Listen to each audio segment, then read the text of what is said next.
When we analyze the concept of spirit through scientific lenses, we encounter a comprehensive force that is attributed to El, the spirit of El. Etymologically, El signifies strength, might, and power. Therefore, the spirit of El can be understood as a potent emanation or exhalation of energy.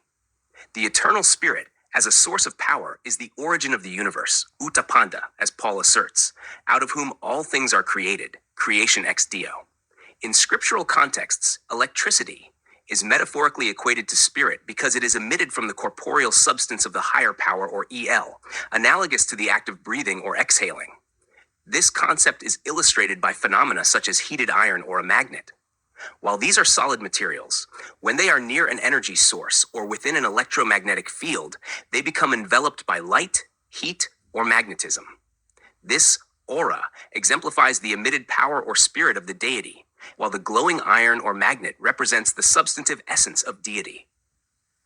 Here, we witness spirit in two forms, one unbound and luminous, and the other corporeal and tangible.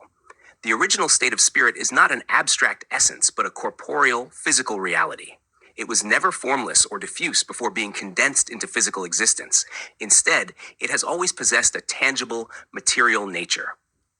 The comparison of spirit to electricity emphasizes the dynamic relationship between energy and matter, suggesting that the corporeal nature of the deity can be understood through this analogy.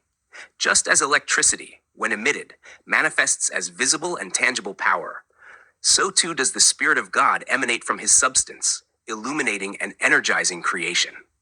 For instance, when iron is heated to white-hot intensity, though solid, it radiates light and heat when close to an energy source.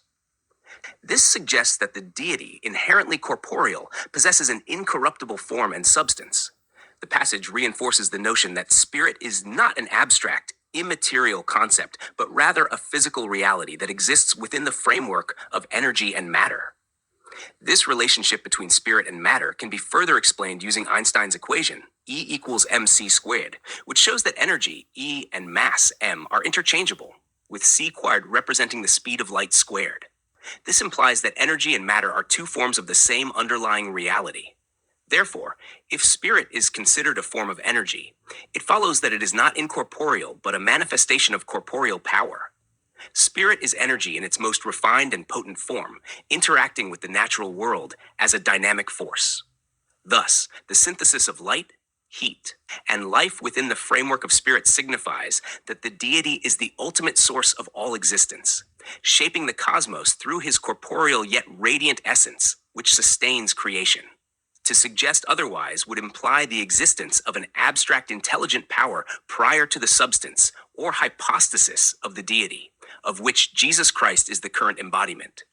However, the corporeal Father has always been substance, with no incorporeal predecessor in wisdom or power.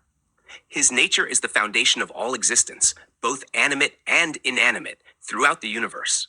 All things are created from his spirit, which emanates from his substance. Spirit, therefore, is always subordinate to his will, accomplishing only what it is directed to do. As a result, nothing occurs by chance in the operation of the Spirit. The wisdom that ordains resides within the Father, while the wisdom that executes is manifested through the power that emanates from him.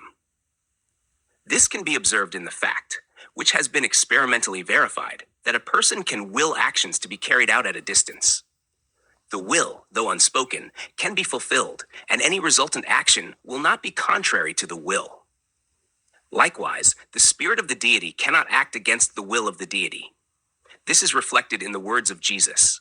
The Son can do nothing of himself, but what he sees the Father do. John 5:19. The distinction made by philosophers between matter and spirit is artificial and does not align with scriptural understanding. The Father is both matter, substance, and spirit. The matter of which he is composed is spirit. Thus, matter is eternal, though the forms of matter are not. The debate over whether spirit existed before matter or vice versa is unnecessary and indicative of a lack of understanding, as both are essentially the same. Therefore, matter is not inherently evil, corruptible, or mortal, nor is it incapable of thought. The divine power is matter, but despite creating evil, Isaiah 45:7, he is neither evil, corruptible, nor mortal. There is no logical or scientific basis for the argument that immaterial things are immortal simply because they are not material. Electricity, for example, is as much matter as a block of marble. The only difference is its form. Hence, the immaterial is effectively non-existent or nothing. To claim immortality due to immateriality is to assert that something is immortal because it does not exist, a fallacy of human reasoning.